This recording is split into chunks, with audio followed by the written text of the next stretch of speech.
kotrlja pod nama, sva ludost svijeta zovnu dana. Znali smo, ali ipak stali smo na pogrešna vrata, sa srcem od zlata, na pogrešna vrata, na pogrešan broj, s rukavom od krvi brisali znoj. Nemojte nas nikada pitati za snove, jer vrijeme je prošlo prebrzo da bi ostavilo traj. Nemojte nas nikada pitati za snove, jer vrijeme je prošlo prebrzo da bi ostavilo traj.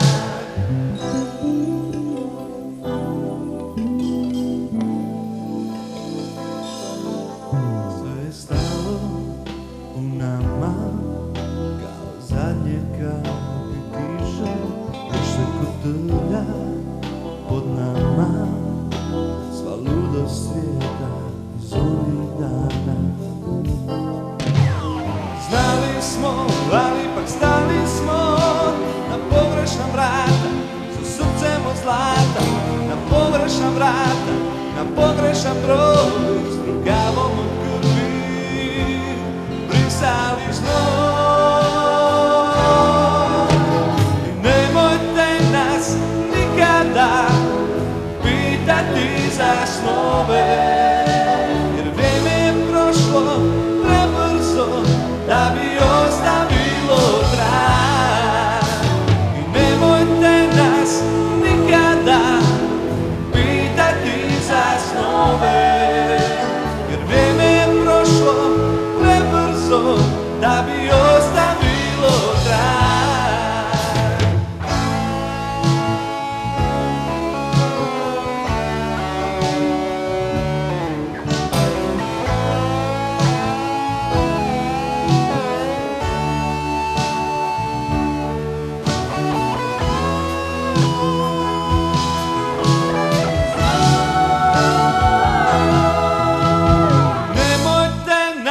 Nikada pitati za snove, jer vrijeme je prošlo prebrzo da bi pregazilo nas.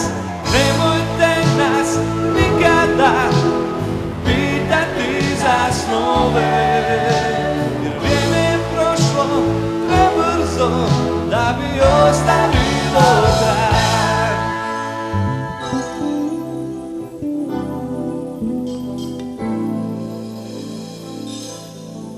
Sve je stalo u nama kao zadnje kapi kiše.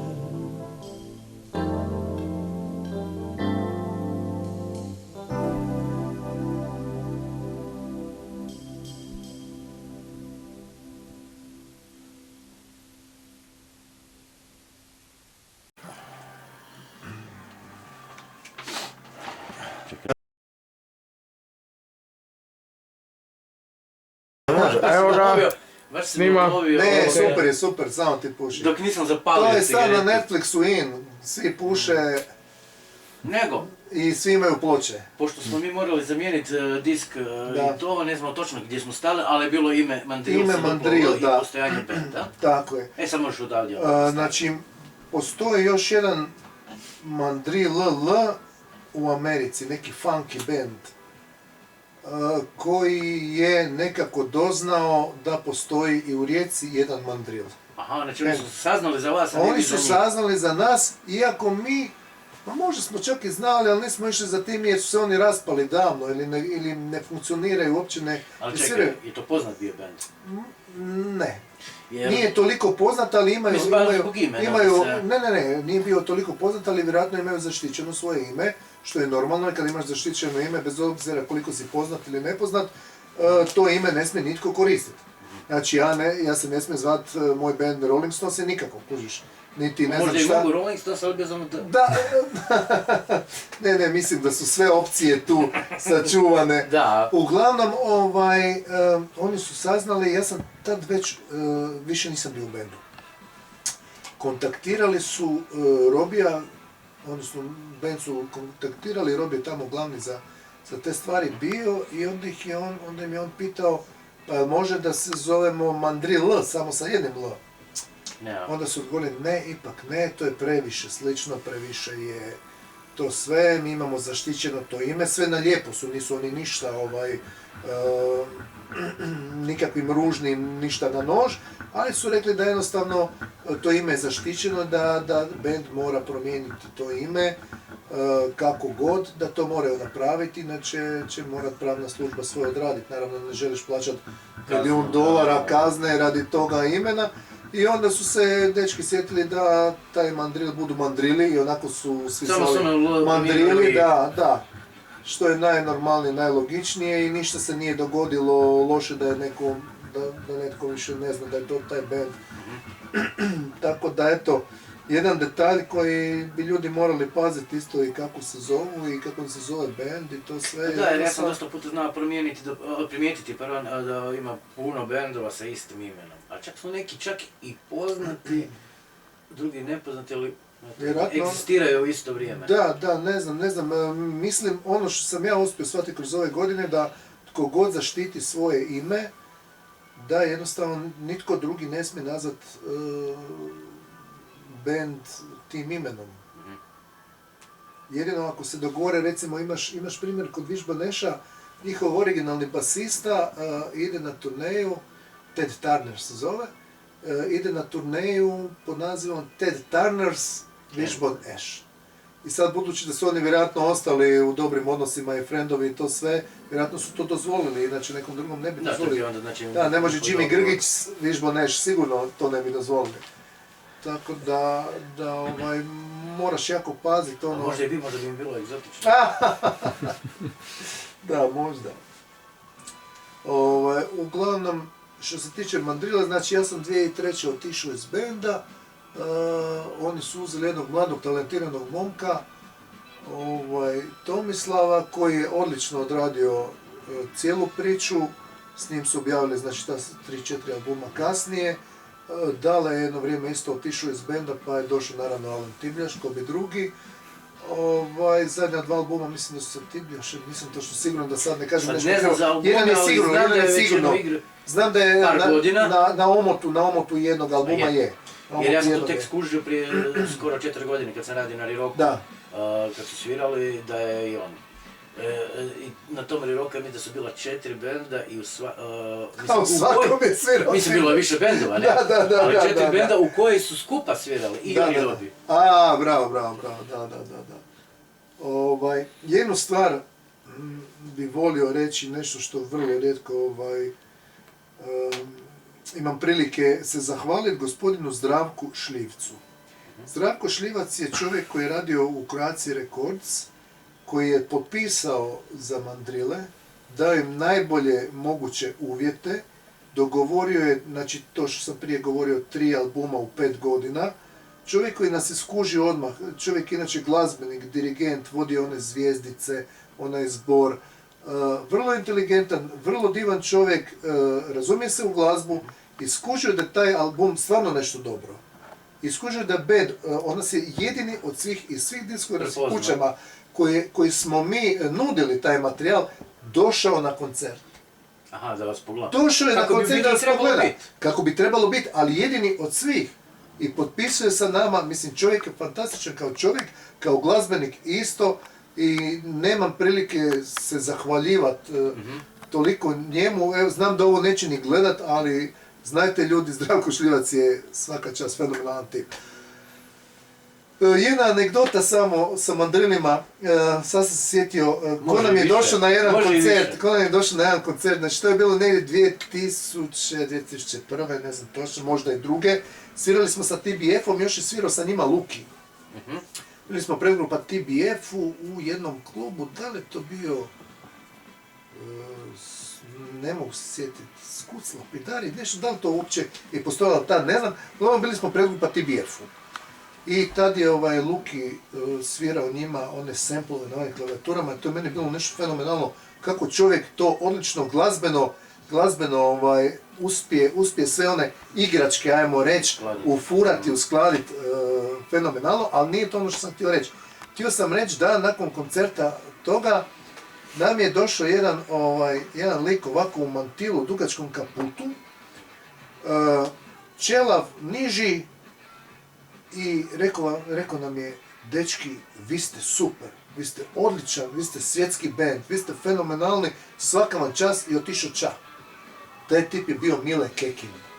Nema me zezao. Tad sam prvi put u životu vidio ga uživo, u stvari nisam stigao, može se ni zahvaliti, samo ono, da bi Mile Kekin, znači čovjek koga nismo poznavali, koga jednostavno čovjek je došao, pohvalio nas, dao nam komplimente i otišao ča. Imam ja jednu anegdotu. Nevjerojatno. Isto. Svaka čast, Mile. A Mile je legenda. Mile je legenda, da, mislim, svaka mu čast. Pazi, Mislim, ja ne volim da se razumijemo ovo sada, kakav se on ponaša i ovo sada. A ja ne znam kako se on sad ponaša, jer to ne pratim, da. Okej, dobro, njegova stvar. Ali jednu anegdotu, znači, kad je bilo Noć uz rijeku 3, totalno pušiona znam. I sad, između ostaloga i oni su svirali kao pilot tamo, a ja, mulac, 8. razred, došao sam zato jer mi je Baljak, pozdrav Baljak, tada još dok mu je bio aktualan Logic Skill, ne, mi je bio javio, slušaj ako hoćeš mi ti sviramo tada i tada, gore u dvorani Mladosti, i što je da sam imao 20 lipa u džepu, puno sam rekao. Znaš, samo došao iz škole, palac i na autostop. Čak je bilo tu i mojima doma, nisam ni rekao da idem u Rijeku, jer kad sam im rekao tjedan dana prije, ne može. A taman se potrefila, mislim da su Gazde ili tako nešto bili u Delnicama, pa sam ja izmulio jedan tu. Aha, bravo. Normalno, skužili su mi da mene nema. I sad ja došao u Rijeku i tako, backstage-u se mi zajebavamo, sad je problem kako doma. Nemaš kako. I taman radim intervju sa Urbanom i reče Urban, pa možeš kao kod mene ostati prespavat, ne? Ja rekao, ne znam sad, znaš moji doma nemaju pojma, oni misle da sam ja 20 km, a ne u Rijeci. I onako Mile kaže, pa možeš ići s nama. I tako da sam ti ja, normalno to su bile anegdota, Mile je bio totalno, ne znam, smijem reći, pod utjecajem alkohola. Pa dobro to. I kao, kamo ćemo, a ne idemo mi odmah doma, nego idemo mi u Palah. I onda sam ih otpeljao dole u Palah, normalno, ludosti tamo, svima tamo, i tako da su me oni vozili s kombijem do Kupjaka. Super, svaka čast. Tako da sam imao lijepo iskustvo. On je čisto čuo razgovor dok je prolazio, jer ja sam baš prije toga radio intervju sa Zokijem. I tako da smo bili tu svi skupa nekako se volali i onda to bio čuo kad smo ja i Urban pričali i onda... Da, ničim izazvan, da, tako je nama Znači nije bilo mogu ja sad. Da. Tako jer još onako je bio krcat kombi, još je bila, ja mislim da je bila Katarina s njima, Peovićka, koja je iz Maksmeta. Da, znam. Jer ja mislim da ona tu već sa Haustrom svirala, tako nešto je bilo. Znači, bili smo unutra ko ribe. Da, ali pazi, ničim izazvan čovjek te... Ali jedna lijepa gesta. Pa isto po nama, ničim izazvan i došao, nije on trebao nama ništa reći. Ali... Jednostavno, svaka čast. Ipak je to hladno pivo koji su bili kultni band u to doba, a ko sam ja? Mulac iz Ravne Gore. Da, ista stvar koji nama, band koji nije još objavio ništa, dolazi Mile Kekin iz hladnog piva, koji su već band koji su napunili, ne znam, sve dvorane što su mogli napuniti i daje nam kompliment, ničim izazvan, ne. Svaka čast. Sad ne znam šta se on bavi nekom politikom ili šta... Pa njegova žena, ali... Aha, ma dobro. Nećemo o tome. Nećemo, previše smo, da. Ali... Nije bitno, bitno su samo prve 3 albuma. Da, dobro. Dobro, to bi bilo to što se tiče mene od Mandrila. Znači oni su nastavili dalje svojim putem koji je bio još komercijalno puno uspješniji nego ovaj prvi album. Oni su došli do jednog trenutka gdje su stereo u Rijeci napunili 2 dana za redom, što je izvanredna stvar, svaka čast. Ja kao bivši član sam sretan i ponosan na nešto što su oni uspjeli napraviti. Ja se nadam da će napraviti novi album, da će to opet krenuti sve jer su mi, dobro, ja sam emotivno vezan za njih, pa su mi najdraži riječki band s te strane ako gledaš, ali volio bi naravno da nastave i da rade da kako treba i dalje, kako su do sad, znači odlično, i ovo sve što su radili kasnije je bilo odlično. Meni su se oni dopali odmah na prvu. Čekaj, mislim da se pjesma zove Dosada. Da, To je jedna od najljepših pjesama koje sam ikad čuo. To je taj spot što sam malo prije pričao, što smo mi dobili od Palaha, budući da smo pobedili na Rio Rocku, pa smo, ne od Palaha, od Čalija, čini mi se. Ko je bio tad? Čalo ili Simon, neko je bio tad. A čekaj, Simon je imao što nije imao točku. Točku je imao, da, ali tada 98. mislim da su oba dvojica. Uglavnom, neko od njih dva sad opet, sorry što se ne sjećam svakog detalja. Uglavnom dobili smo spot od njih kao nagradu za to što smo pobjedili na Rio Rocku. Da, ja sam tu pjesmu čuo kad je izašla na kompilaciji. Da, i to je baš bila dosada. Ta verzija na spotu nije ista što je verzija na albumu. Znači, ponovo smo nasnimili. Ovo je bila nešto brža verzija, nekako nešto između demo i pravi. A još mi je jedna stvar koja mi je isto privukla, to je od Čas za pjevanje, zato jer ja sam njega prije toga gledao dok je bio u ovome Pointlessu.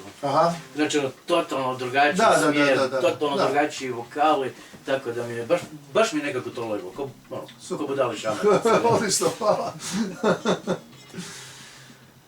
Dobro, nakon Mandrila, šta je bilo, to je... Ništa, ja sam možda smo tu zaboravili spomenuti Malibu. Malibu je jedna kratka epizoda s onim gažarskim bendovima, to je bilo negdje 97. godine. I Lady Luna smo zaboravili. Lady Luna sam spomenuo, ja sam svirao, to je biti samo band koji je uglavnom, znači gažarski band koji je svirao po feštama, a ista stvar je za Malibu, to su biti članovi Lady Lune svirali u Sloveniji, pod drugim imenom, samo je pjevač bio drugi, gdje je objavljen Pevec. Kak piše. Da, gdje je objavljen taj jedan CD 97. godine. I to je bilo jedna kratka epizoda usputna, tad sam bio nešto između Akve i Mandrila. Dobro, reci mi, Lady Luna reći gažarski band, ali ste imali autorske stvari? Pokušali smo nešto smo radili, pokušali smo nešto raditi, neke svoje stvari, nešto čak završilo na nekoj pustnoj kazeti. Jedan snimak što sam ti donio je neki demo snimak što smo radili, međutim to nikad nije nažalost izašlo, mada čini mi se da je to, negdje si ga, evo ga. Znači to je, da se vidi ime benda. Drugi, treći demo iz 97. Piše 77, ali... Da, to smo i ti, nisam znao o čemu se radi na toj kazeti, zaboravio sam totalno na njom. 77. Da, sigurno nisam mogao sa 7 godina, da. A nismo mogli ustanoviti koji je band.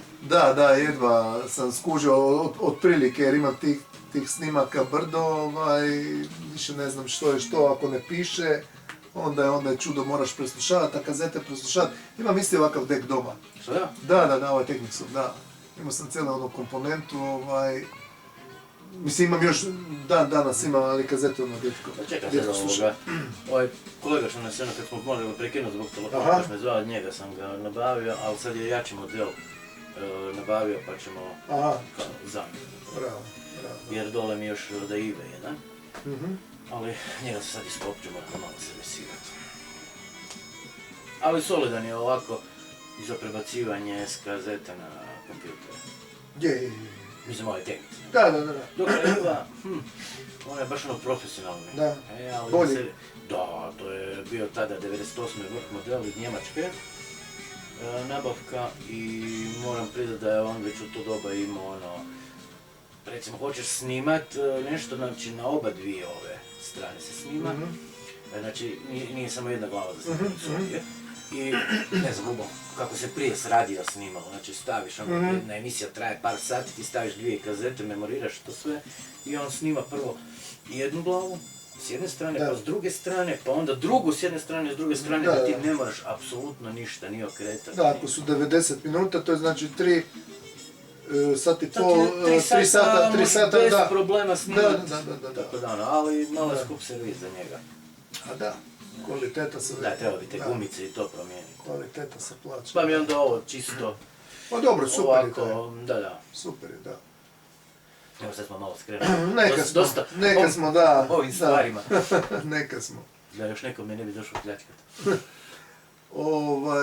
Sad ja razmišljam grozničevo šta je bilo nakon Mandrila, sam znači bio isto u još jednom gađanskom bendu Marinero Band i da sam šta autorski radio neko vrijeme ne, čini mi se. Znači imate dugu pauzu. Pa da. Ako računamo do 2013.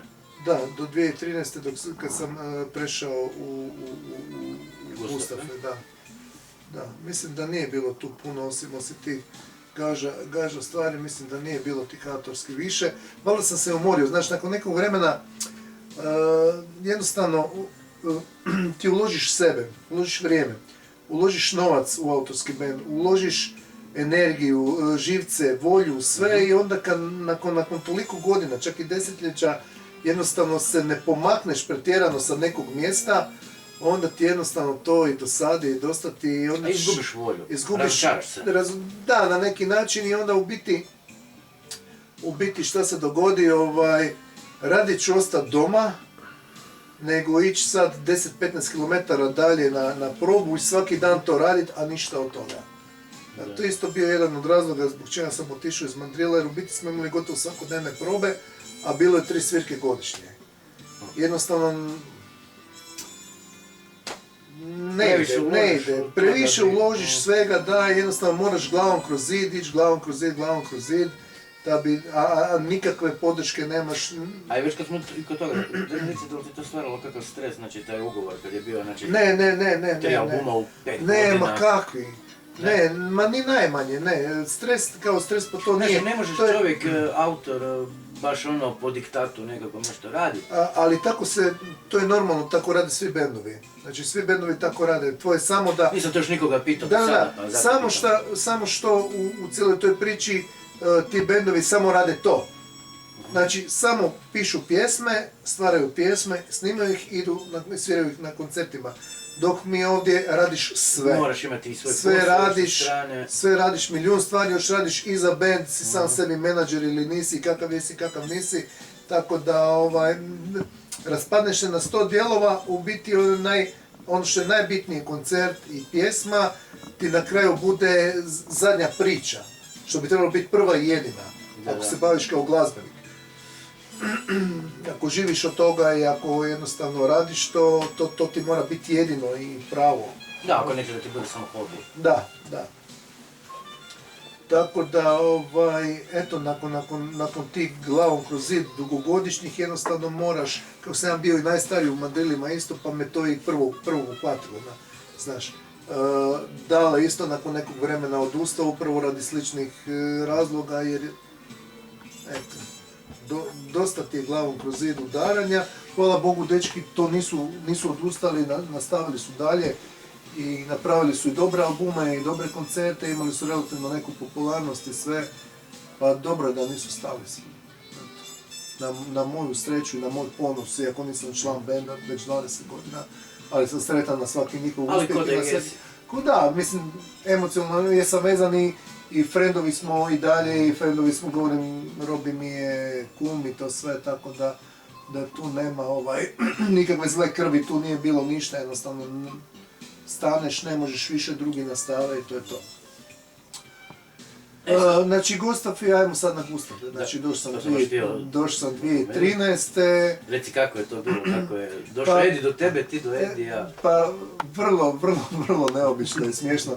I da pozdravimo odmah i Edija, i Younga, i sve, cijeli band, the best ekipa.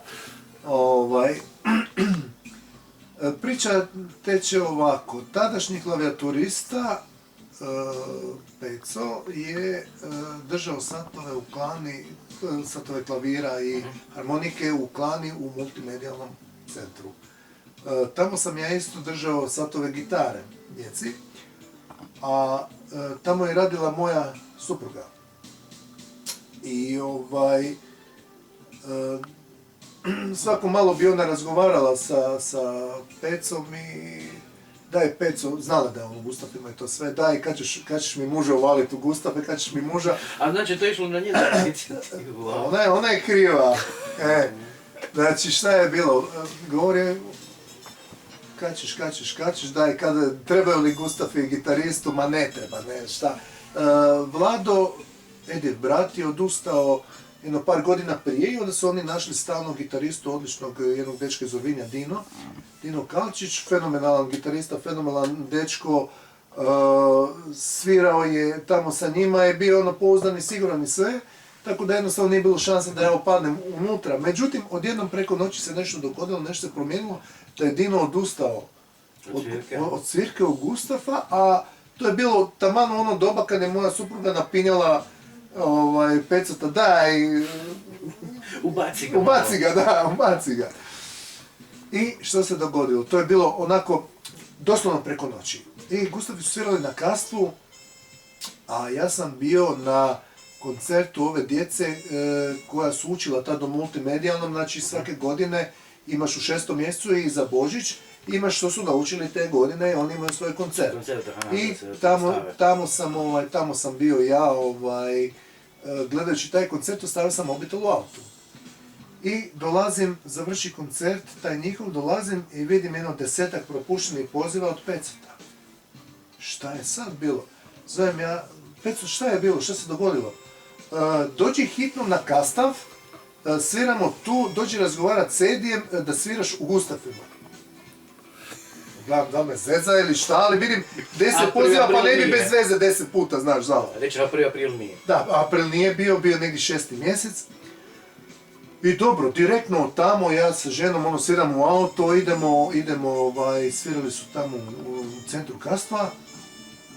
Bok, Edi i ja sa Jimmy, bla, bla, mi smo, dok sam svirao u Ledi Luni, smo par puta se pogodili da im budemo pregrupa Gustafima zajedno pa smo već, da, otprilike, sad, on mi je poslije rekao da me se sjeća, a ja koji ne pamtim ljudima face, teško bi se sjetio, jer oni imali su tada po 200-300 koncerata i svaki put neku predgrupu i da ću zapamtiti svakog čovjeka, ma nema šanse. A on se točno sjetio gdje smo mi prvi put svirali. Dobro, ali koliko ja znam, on ima i svoje evidencije s kime su svirali, kad su možda, svirali. ali zapamtit ime i facu od gitarista iz tamo nekog benda koji je svirao u Sveti Ivan Zelina, ispod mosta, ispod vijadukta, u Buzetu 2000, ne znam točno koje, 2002. Da se on sjetio da smo tamo bili.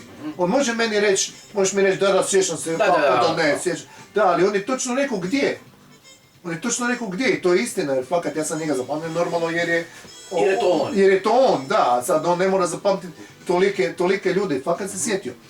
Uglavnom pričali smo tamo, sve super, bla bla bla, kao dođi ti imam ja još nekog lika, govori on iz Istre koji ima prednost u odnosu na tebe, jer je bliže pa radi tih putnih troškova, radi toga što si ti iz Rijeke, to je ipak 100 km do Maružina, tamo bla bla bla, on ima prednost, ali dobro, svejedno dođi ti na tu proba / audicija.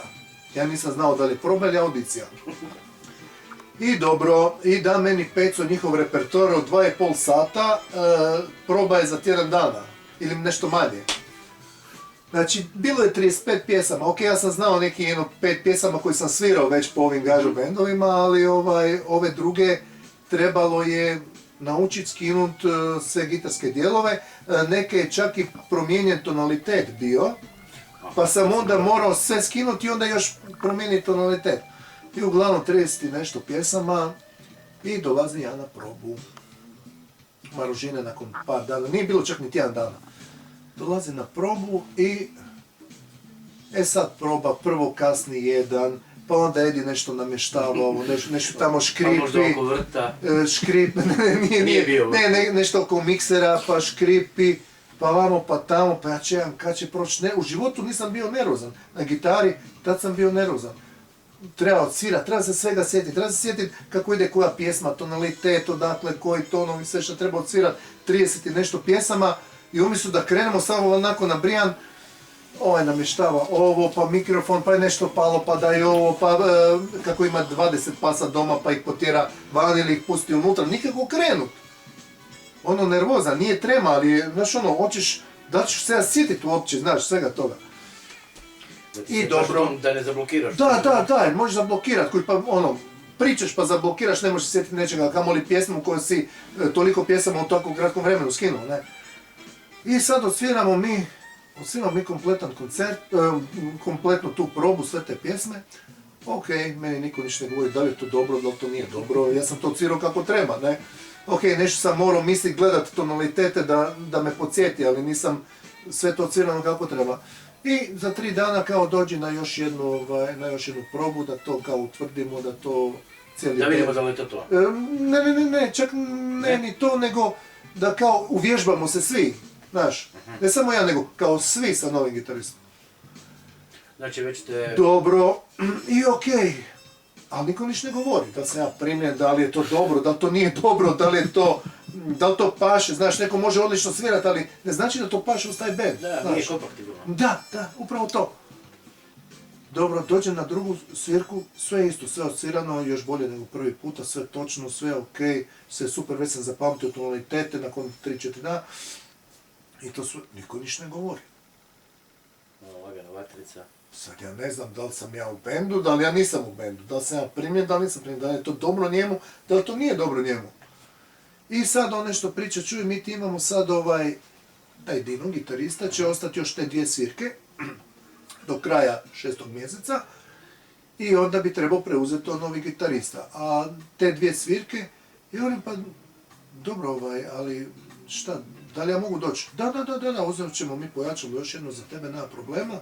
Ja govorim, dobro, te 2 svirke ću odsvirati sa njim, a kao, dalje ću nastaviti tam. Da li to znači da se ja primim ili ne, šta? On me gleda, šta si ti ludi? Prime si nakon prve pjesme, u prvi dan, šta pričaš, uopće da bi svirali dalje, a niko ništa ne govori, kužiš. Da, to se kao podrazumijeva, ti se već ali znaš. Gledaj jednu stvar, pazi kad je audicija, pa čitaš kako ljudi audicije rade, pa jedna pjesma ili par taktova, pa kaže ok, sljedeći, ili dobro je, ili nije dobro, ili znaš na čemu si, ili ne znaš na čemu si.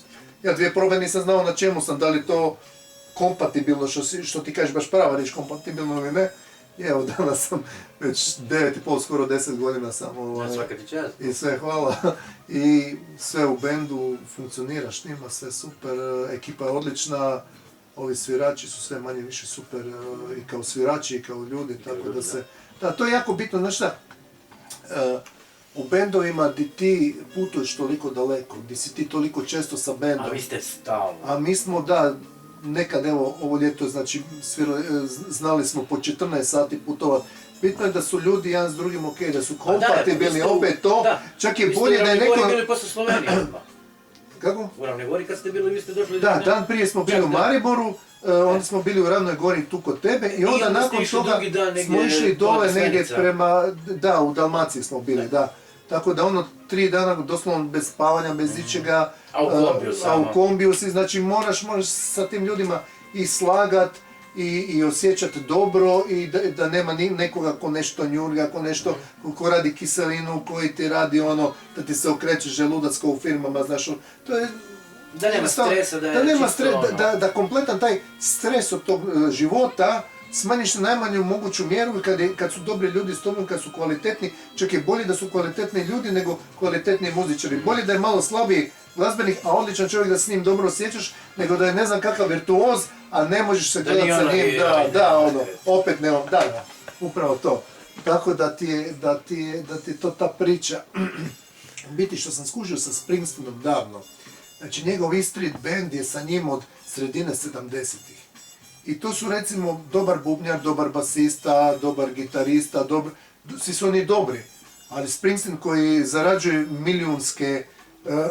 u milijunima dolara košta njegov koncert, on može nabaviti najbolje glazbenike na svijetu, najboljeg bubnjara, najboljeg basistu, najboljeg, sve najbolje od najboljih, a on uvijek sa istim ljudima ide.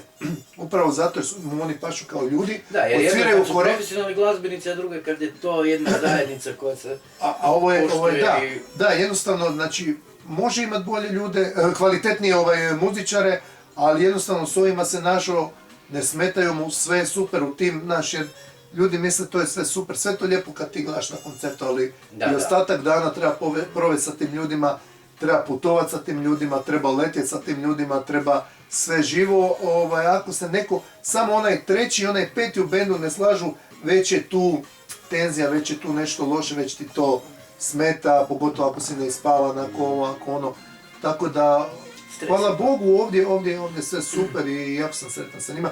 Doduše, imao sam sreću kroz čitav život da sam uvijek svirao i sa dobrim glazbenicima i sa dobrim ljudima.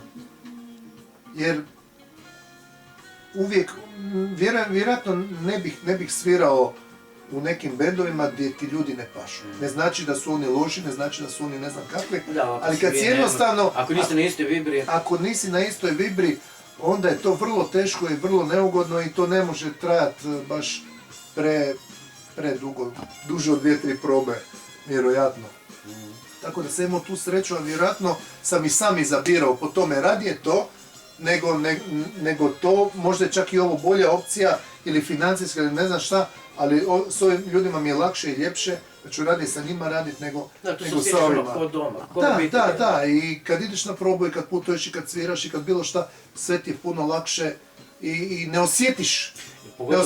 Pogotovo tebi što moraš ići koliko, 100 km, to je 200 km samo tamo radi probe. Da, isto, da. Da ti nije ono, moram... sad moram gledati onoga, da. Srećom to u životu nisam imao, ili ako sam imao je bilo vrlo kratko. Zato se neki ljudi često i ponavljaju, znaš, i Robi, i Pile, i Tibljaš, i to su sve ljudi s kojima znaš.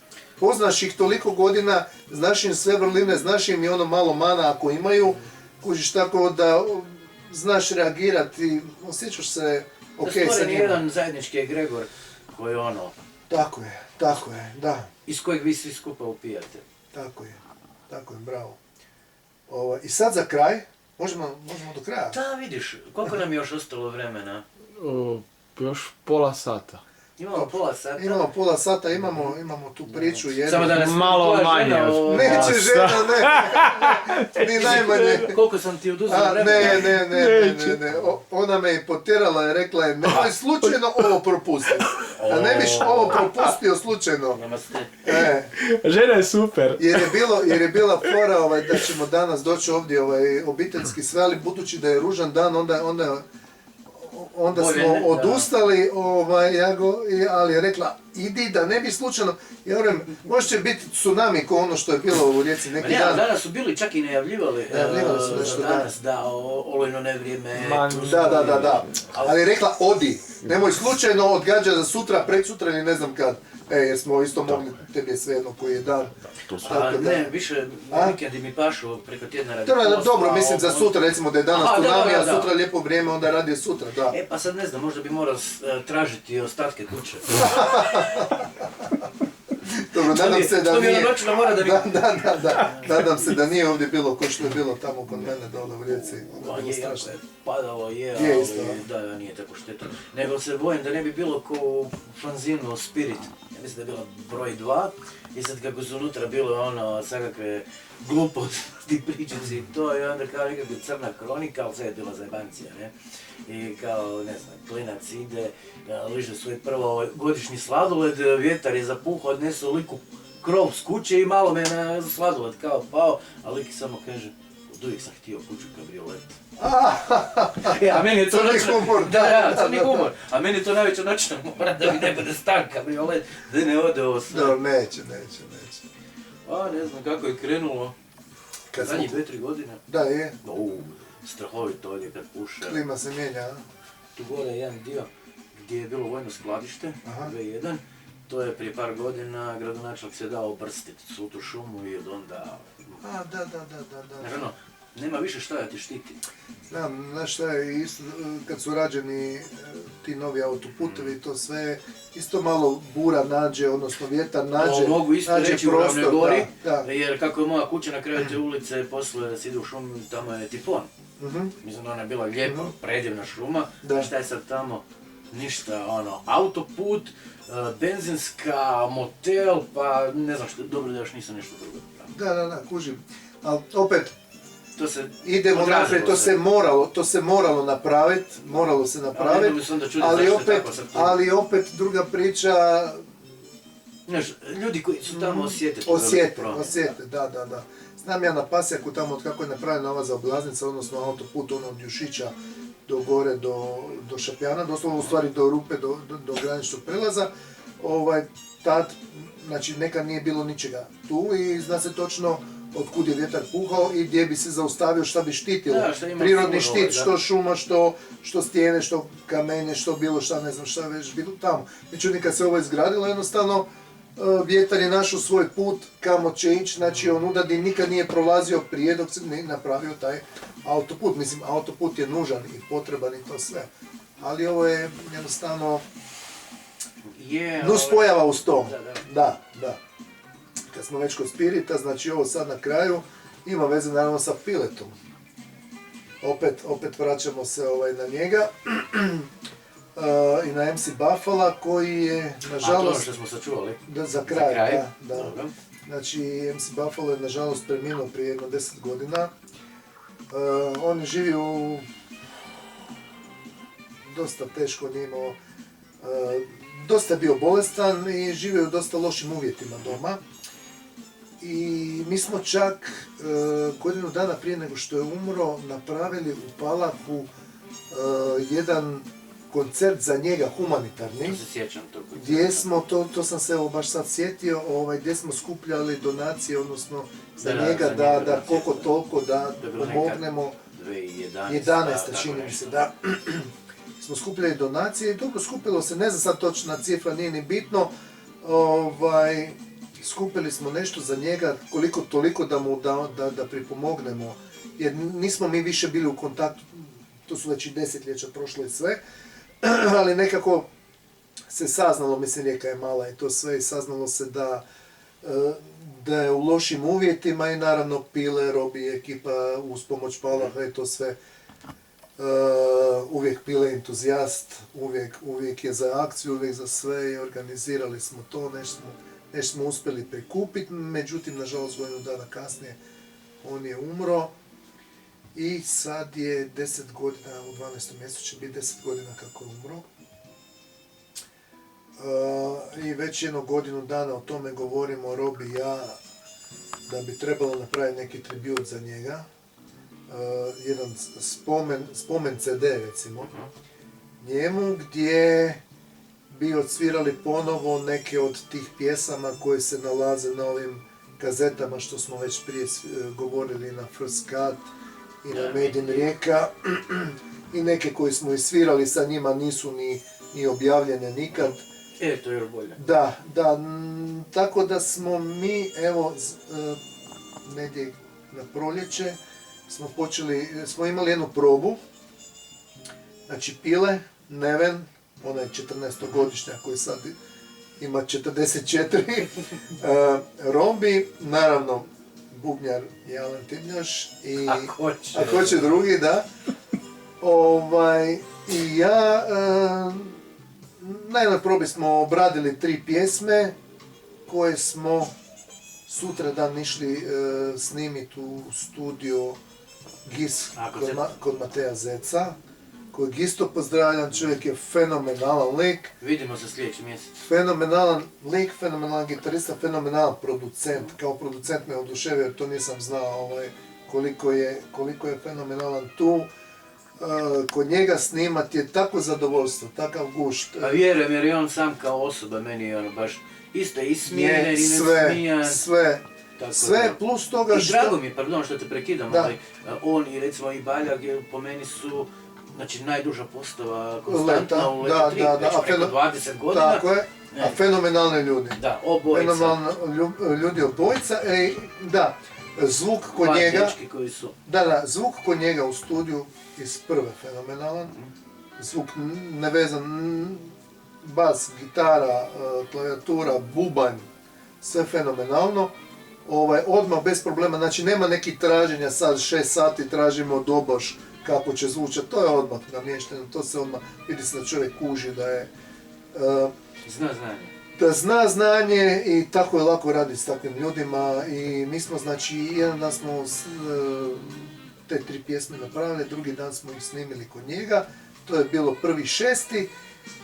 Sad smo, kako je Robi stalno na platformi, pa se vraća, pa imate neke šihte od 2 ili 3 tjedna, je tu 2-3 tjedna tamo. Ne, onda kad ga ulovite, Kad ga ulovimo, da i meni isto ljeto bilo dosta radno, pa ja nisam mogao stići prije. Uglavnom sad smo, neki dan smo isto napravili jednu probu i drugi dan još 3 pjesme, znači instrumentala snimili, di će riječki reperi na to otpjevati, znači na te matrice. Znači na svakoj pjesmi će biti neko drugi, ili? U svakoj pjesmi neko drugi, a na nekim pjesmama će biti više njih.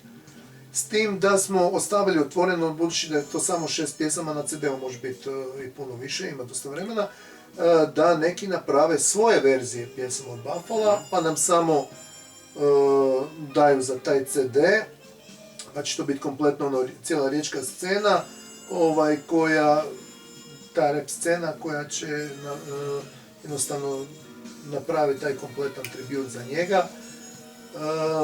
Mislim da su u priči čak i TBF koji su davno rekli da im je Buffalo jedan od uzora. Što sam i osobno posvjedočio, one godine kad smo pobjedili na Rio Roku Mandrili, Buffalo je bio tamo, kako je to na Zametu bilo? Bilo u onom domu. U onom domu, Buffalo je bio tamo, u tom domu, ispred doma i to sve. I TBF su nastupili jedne večeri, čini mi se, kao neki gosti. Da, to se sjećam. Bili su kao gosti i onda sam ih van ispred tog doma vidio kako pjevaju sa Buffalom neke funky pjesme iz 70-ih, 80-ih. Tad su još bili na početku svoje karijere i oni i sve. Tako da oni isto, ako se uspijemo dogovoriti na vrijeme, ako stignemo sve, vjerojatno će i oni neku pjesmu, ako ništa drugo, barem otpjevat na ove naše matrice, ako ne i sami napraviti nešto svoje, vidjet ćemo, Robi je sa njima u kontaktu, ja nisam, tako da ne znam sve detalje, a mislim da bi to bilo fenomenalno da oni to isto naprave. I to bi isto još malo i podiglo se. Tako je, da bi se više čulo, jer oni su od svih koji će biti na tom CD-u najpoznatiji, najkomercijalniji u cijeloj toj priči, pa bi to bilo... I šta je, ja osobno koji ne slušam rap glavu, mislim, slušam neki. Da, ali nije prva, da. Ne, super su oni, daleko od toga, mislim. Ponavljam opet, i dok su bili tek počinjali, svirali smo s njima, pa se divio onim Lukijevim samplovima i tom sve. Vi ste svirali s njima i u Puli. Šta jesmo? Vidiš, toga se ne sjećam. Da, sjećam se, jer imam slike. Ti se neke stvari sjećaš po albumima. Bolje nego ja, da. Samo malo da vidim nešto. Da li će se nešto uspjeti naći ovdje ili u kutijama? Nisam siguran. To je Biblija neka. Ma ne, to su gluposti. Vidiš. To je ono što si mi slao gdje je Sandro, je tako? Da, kod mene doma. Da. Isto on. Da, ljudi to ne vide, nažalost, ali... Ma, nije ni bitno za ljude. Evo sam malo. Ima tu. Ja mislim da, kako je kronološki nešto bilo slagano, trebalo bi... Evo ovo iz lokala. Da, ovo si mi sliku poslao, da. To sam ti poslao, a ne znam da li sam ti i ovu. Da, vidiš, da, jeste sa terminalom 58 ste svi. Da, moguće. Vidim da je kronološki kako je posluženo. A ovo je, znači, to su Čoza i Robi, a ovo je drugi dan slikano, jer sam bio, prvo je bilo ovo, onda je bilo u Tangenti su Blagan Band svirali. Isti dan u Puli, sam na drugom mjestu. Evo, to je, samo tebe se tu ne vidi. Da. To je ta slika sa Čozom i to je sa TBF-om u backstage-u. Vidiš, da. Koncertu. A još mi je ostala jedna anegdota s tog koncerta u glavi. Ja mislim da je vokal u gipsu svirao, kada im se zapalilo pojačalo, Voxovo pojačalo se bilo zapalilo za vrijeme svirke. I šta je bilo na kraju? Ništa, neko je od ovih iz publike, sad neko je vjerojatno iz kluba, je zaletio se, iskočio gore na stage pa se to odmah pogasilo. Ali uglavnom, samo ono jedne sekunde je buknulo vatra. Neobičajna situacija. Da li zbog starosti pojačala, do čega? Da li do struje, da li do nečega, nekog kratkog spoja. Po tome sam to sve zato i memorirao nekako. To jednom ovoga događaja. No, kad možemo to očekivati? Pa, plan je bio da to bude, da se to poklopi sa Do kraja godišnjicom smrti, znači negdje u 12. mjesecu ove godine, sad dosta je cijela priča i do izdavača.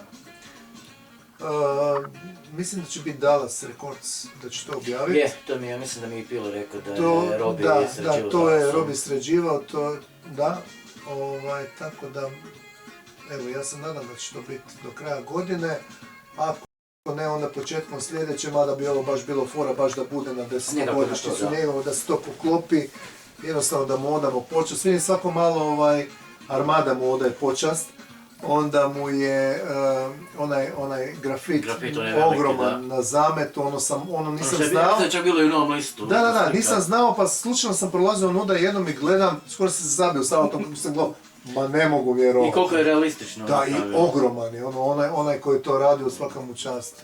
To je fenomenalno, to je dugačko, ne znam koliko, 10-20 metara, možda više. Dugačko i visoko je, ja sam ga vidio samo po fotografijama. visoko je bar jedno 3 metra. Tako da, to se neko jako dobro potrudio, a čuj, tako nešto veliko napraviti, ne bi za bilo koga. Tako da, evo, I znaš šta bi još bilo dobro? Nevezano uz Buffalo, ali vezano uz Mother Punkis, da se jedan bonus gore stavi, a to je, mislim, od Azer meni najdrža pjesma. Aha, znam što smo obradili, da. Hoćemo reći ljudima koja je pjesma? Reci. Pa neću ja, ti, pa zagrali. Da, a nijedan ne pada. Da. To je, bilo je to tako otkrivo. Je, to mu paše strašno. I Evo Škulić paše, da. Ali i sami zvuk ste dobili koji je baš asocira na rijeku. Da, vidiš, ja to sam, da. Znači to doba 90. Rijeka, baš, da, taj sound koji ste dobili s tom stvari i njegov vokal.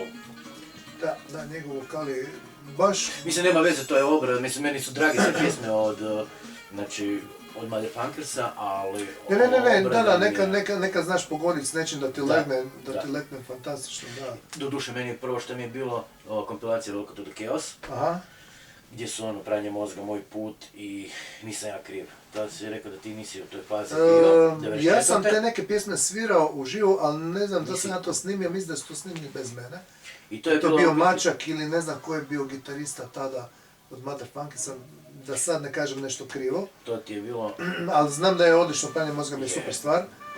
Znam da se... Znači, kako se ja tek odlijepio na to. Znači, Mulac, ja sam ti se bio čuo sa Piletom preko telefona. Tako smo ti se u biti mi upoznali. Onda u ona doba nije bilo ni interneta, ni Vraga, ni Marka, a još ja živim u Ravnoj Gori. I kako smo ti mi bili tako pričali, i on meni govori, ti si iz Ravne Gore, rekao da, jesam. Ja mislim da je bila nedjelja u igri, tako nešto. Imali smo ti jedan kultni birc u ono dobu u Ravnoj Gori, zvao se Arkade. Evo, Vedran se sjeća Arkade. Ali što je najzanimljivije, svirali su ti tu večer Kuzma i Šaka Zulu. A Pile je njima da li zvuk radio, da li im je radio rasvjetu, nemam pojma, ili je puštao muziku. Da, on je znao kako je DJ, da. I on ti je mene nazvao i reče, slušaj, ja sam ti sad ovu nedjelju u Ravnoj Gori. Dođi gore u Arkade, da se upoznamo. Da, ćemo se upoznati, imam nešto za tebe. I normalno, došao tamo, a još ja nisam slušao, ja sam slušao metal, ove domaće stvari, ne? I nisam ni znao da je lik iz Kuzme Šaku Zulu pored mene i on mene pita šta, došao si kao na koncert, ako metala s dugom kožom. Rekao, bravo, ko te još sluša? A reći mi lik, pa ja se slažem s tobom. I ono dolazi Pile i ovako se prima. To ti je neznanje, kad liku iz njegovog benda kažeš, ti normalno. I onda mi je Pile bio poklonio taj Welcome to the Chaos i išao je onaj časopis, onaj fanzin Chaos. Da. I onda sam došao doma, normalno nisam ostao na koncertu, me nije zanimalo. I kad sam stavio... A čekaj, jesi ti možda bio kad smo mi svirali u nekom restoran ili nešto? Nisam gledao. Neki tip je bio sa dugom kosom, sad se me podsjetio. Mislim da ih nema baš puno u Ravnoj Gori, osim tebe i Vedrana. Mislim, a on je tad bio dijete, pretpostavljam, da. A možda mislite na Borisa? Ma, sad mi je kroz glavu došlo mislim da to su bili Motherfunkersi, Ne, možda- ili Mandrili. Možda na Borisa misli. Ma on, ne, Lokve, neki restoran ili nešto. Da, to je to što smo pričali u Žabi. Da, Žaba se zvalo, sad je to srušeno. da, tako je. Da, to je to što smo sad slike gledali. Da, ali... Da, ne, meni je nešto drugo. Uglavnom da je, može si to bio ti, taj sad dugo posao koji je bio, da. Vjerojatno. Sad, znaš ono, vraćaju ti se neke stvari nakon toliko godina, ono, znaš kad me Pile priča, se sjećaš kad smo mi ono tamo nešto, vamo tamo pa u Bakru pa se vraćali, toliko je tih anegdota sa Buffalom, to je za ono, za 10 sati. On je obožavao šah, igrao je šah i rješavao je križaljke. I sad mi smo se vraćali iz Lošinja sa neke svirke. I on je u Bakru rekao, čekaj stanite, idem ja van. Htješ kupit križaljku? Ne, Nego? izašao je van, dobio inspiraciju za hodat i ne znam, i rješavati križaljku dok hoda, nemam pojma šta. Nešto, uglavnom on je htio izaći van. I to mi smo ga pustili u Bakru, kako on došao doma, mi pojma nemamo, mi govorimo siguran, znači... jesi 100% siguran da, jer mi idemo sad doma, ono, izgubili smo noć, jedno čekam doma, doći leći, spavati barem sat vremena, ono ili nešto. Ne, ja ću sad malo i on je otišao, nemam pojma kamo, zašto, zbog čega, uglavnom samo je izašao i to je to. Bio je uvijek ono, znaš, frik na rubu, fenomenalno lik. Mislim, i nije bilo čovjeka koji ga nije volio. I danas sad kad budu ti ljudi snimali to sve njegovo, davali mu počast, u biti to će vidjeti tek sad koliko je teško to što je, kako on to lako izvodio, a kako je to teško za ponoviti. To je zbilja teško za ponoviti. Ne znam, ja nisam imao, nažalost, bio sam premlad u to doba. Ti pridržim. Ne, dobro, okej. Tako da nisam imao tu čast ga poznavat. A i, ono, ja već kad sam se doselio u Rijeku, nisam više ni van izlazio, a onda je poslije Ivan umro. Tako da, to mi je žao što njega nisam poznao. Ne, on je svojom jednostavnom energijom i nekom simpatičnošću i svemu. I bez obzira što je znao biti onako, još jedna anegdota, znači mi radimo gore kod Pileta, 5. kat gore, Korzo, vrućina, radimo probu i njemu ne ide, ne ide. Kad je stres, kad mora, kad je pressing, kad ti moraš ponoviti 15 puta već istu pjesmu, ne može. Dečki, ja to ne mogu, ja idem čao. I dobro, ne mogu više ni repat, ni pjevat, ni ništa. Idem čao. I dobro, pustimo me gitare, pustimo sve, i odemo tamo na balkon od Pileta koji gleda dole na Korzo. I vidiš dole u kafiću, ekipica neka, Buffalo s njima sjedi i pjeva, uživa, sve super, neobavezno, sve super, neobavezno, sve genijalno, sve odlično, a gore na 5. katu nije mogao jednostavno ponoviti pjesmu koju je već 100 puta ponovio, koju 100 puta već zna kako ide, jednostavno ne, kad je pressing nije mogao, kad bi ga pustio, onda je bio najbolji. Znači ne dire ga, ništa, aha, sad si mi gitaru. Priče, pošto imamo još malo vremena, Vedar mi javlja. Priče. I odsviraj. Male, opet se raštimala. Da, ko će to sad znati? Možeš čak početi moju domovnicu odsvirati. Da me ne bi zabranili. Odnosno tebe. Ne, ima je na YouTube-u. Šta ima? Ima. Ozbiljno? Da. Ima već odavno ta pjesma gore. Ima. Obrada ova zabranjena? Da. Kako je stavio? Nemam pojma, ali godinama znam da je gore. Ili ćeš nešto... Pa neću ništa, samo ću ovako uz ovo, nema smisla misliš da dovršiš onda anegdotu? Da, ne znam gdje sam stao, ali sad imamo novu sam se sjetio, stalno se sjetim nečega. Znači, ovo sad vidiš, 2 sata nam nije bilo dosta. Da. To je najduže. Znači, između ostalog ove pjesme koje smo snimili je bila pjesma Đukci. A Đukci ti, u originalu ti ide pjesma da su sve neki semplovi od tuđih pjesama koje... Nešto se malo sjećam te pjesme. I njegov glas, u biti tekst je najlošiji od svih tekstova njegovih, znači najbanalniji, najbezvezniji.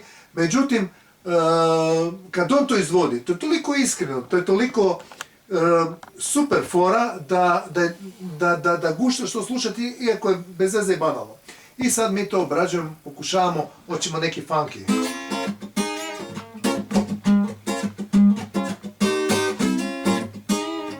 I pokušava pile repat, ide. Sad se ne sviđa, ne, ide, čak meni to čak bilo okej, međutim, govori Neven Klana 300, meni je to bez veze. Ajmo raditi neki heavy metal na to. Ajde, evo mi, sad, nemam, daj mi trzalicu, to je na trzalicu. Znači, malo, I sad, distorzija najžešća i ja počnem.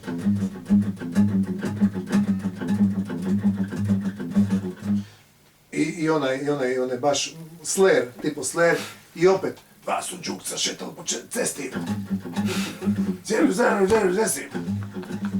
I sve ide, dobro. I svima dobro, opet jednom iz benda ne valja. Znači nekom nešto ne valja odmah, nije u redu, da. Ajmo probati jedan dio, to drugi dio opet funky.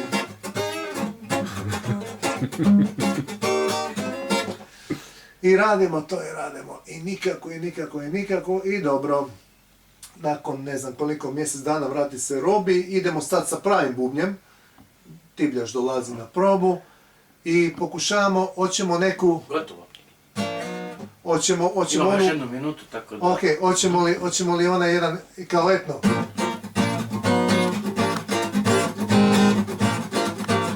Ovo inače kraj svima. Na kraju ispadne blues. Znači, od punkija, heavy metala do bluza. Na kraju smo ga snimili kao blues, pa su čuca šetao po cesti. Bili su gladni, htjeli su jesti.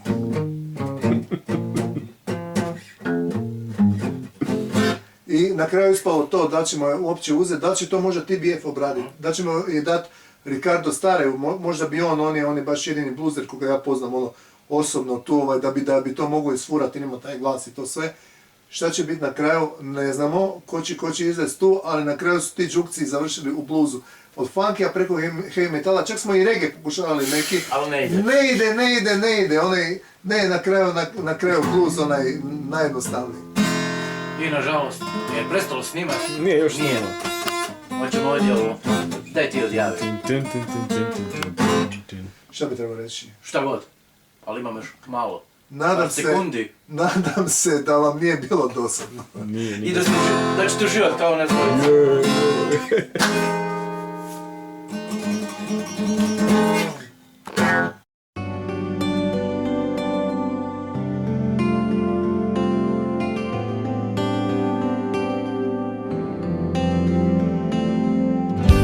Vjetra tiše pet u samoti uvijek, staj drugačan je, kar te ljubim, tudi lunisi, ki v reki se blešči, staj drugačan je, kar te ljubim jaz.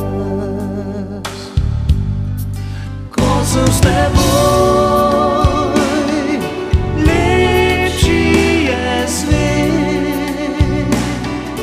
sanje živijo, le za te i za me. Ko sem s teboj, novo je vse,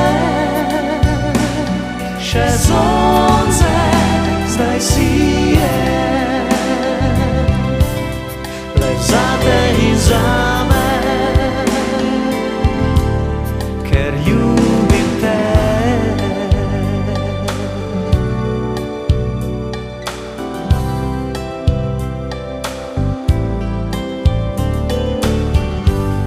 Ob meni si, mi srce drhti, vse drugače je, ker te ljubim. In ko objemam te, vem kaj sreča je, saj vse drugače je, ker te ljubim jaz. Ko sem s teboj, lepši je svet,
Iskontam da je to samo jedan novi sat bez tebe, bez jednog dijela sebe. Ulazim u što zavaravanja drugog dijela mene i na satu koji nikako da krene stoji i čeka neke druge sjene. Tek će onda početi da broji nove znake života u službi samog sebe. Yeah, yeah.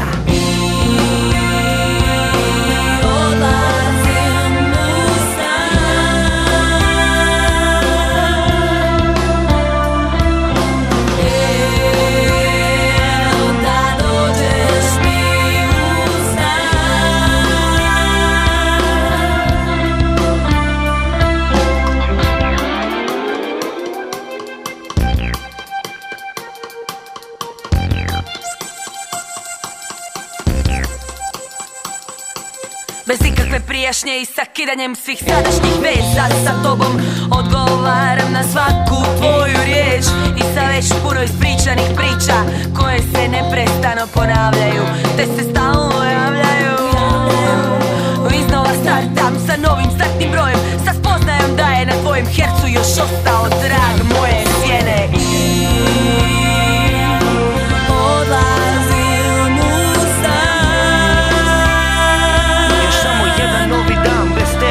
Čekam te da dođeš mi u san, da dođeš mi u san, da dođeš mi u san i odlazim u san. još samo jedan novi dan bez tebe čekam te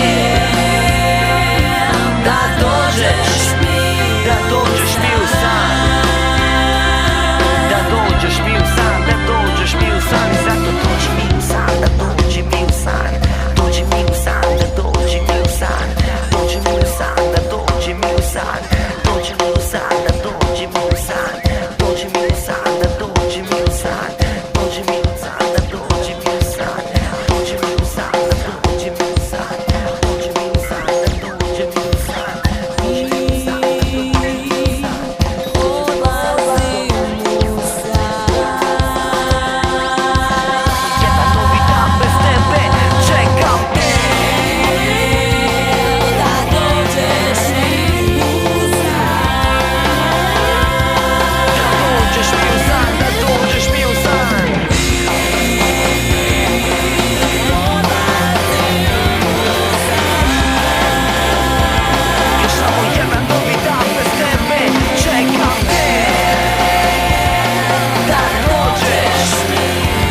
dođi mi u san.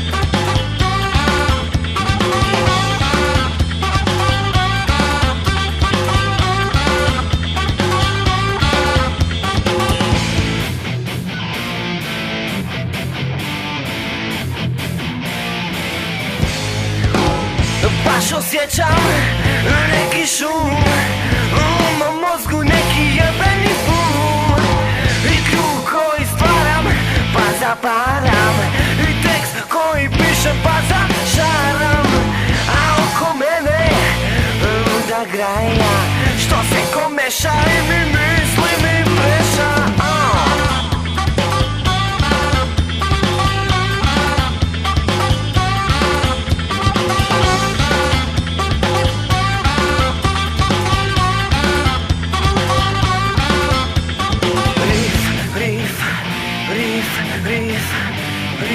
riff. Poput šunke mi paše kad otvorim usta i zašvačem neku novu rečenicu, jer ja ne želim biti svaka koja živi usred mraka i promatra svoje postupke i sluša tuđe jebene dosjetke.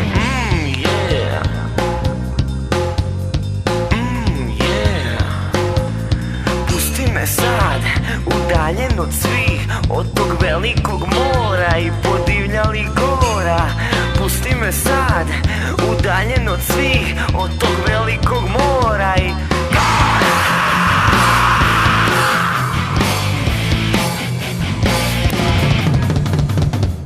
Baš osjećam neki šum, u mom mozgu neki jebeni bum i krug koji stvaram pa zaparam i tekst koji pišem pa zašaram, a oko mene luda graja što se komeša i mi misli mi preša. Oh yeah, yeah. Pusti me sad, udaljen od svih, od tog velikog mora i podivljali gora. Pusti me sad, udaljen od svih, od tog velikog mora i gora.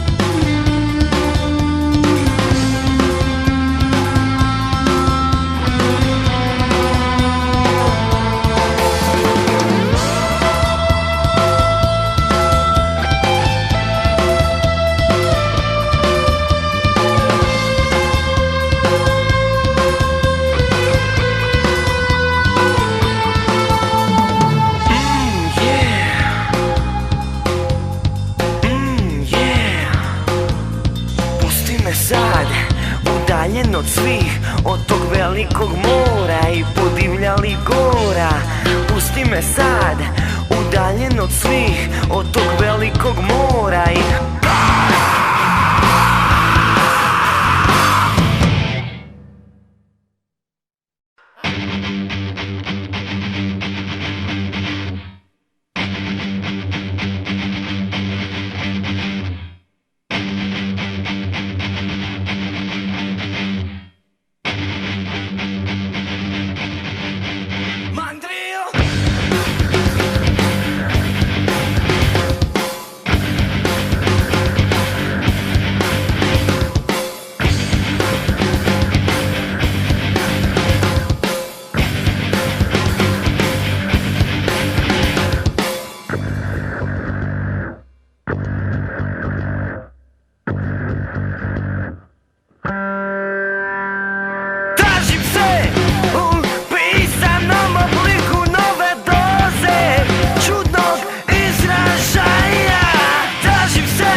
više nanke hipa, sad si mlada, sad si lipa, zrak mi uzmi, srce spali, daj mi jedan ljubac mali.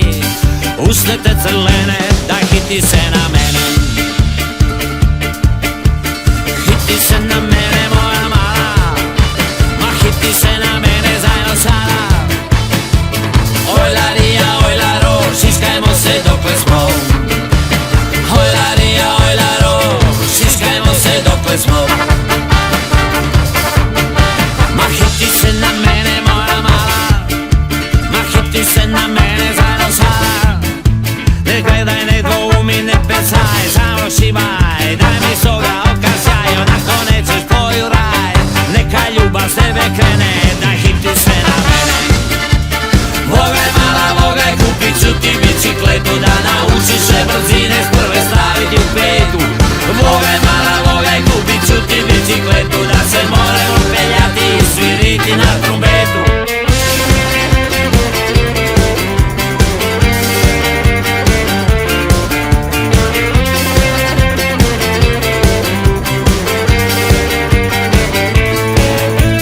Hiti se na mene moja mala, ma hiti se na mene zajedno sada.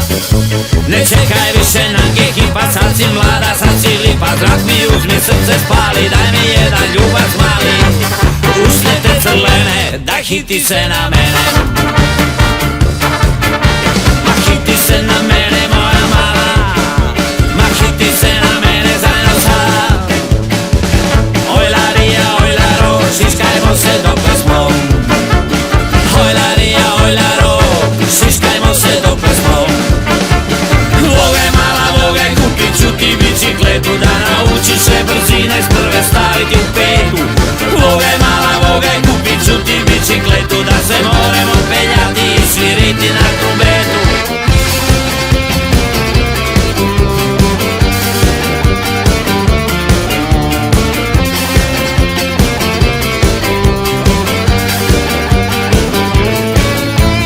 Vogaj mala, vogaj, kupit ću ti bicikletu, da naučiš se brzine s prve staviti u petu.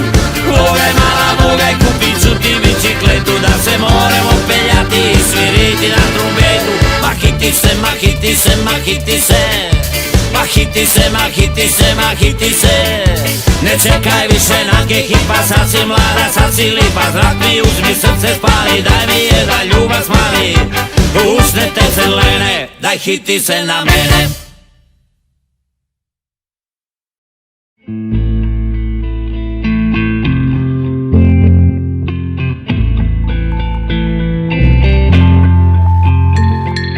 Mrzli vitar puše, puše, mrzli kako da dolazi iz moje duše. Na štacionu neki ljudi leže, side, fumaju, ni da nikamo ne gre, ni njega ne prate, a oči plaču, ni vlaka za divaču, ni vlaka za divaču, više ni vlaka za divaču.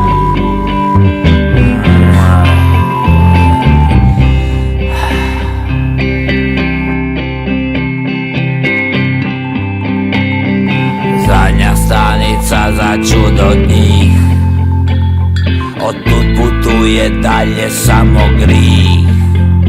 Niki mislili boj, niki doj, ma ni vlagi. Voli me pasiva, ali tada ne preskaču, ni vlaka za divaču, ni vlaka za divaču, više ni vlaka za divaču.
se šali. Mojoj glavi sad je zašte lasno, mojoj glavi sve je sada prazno.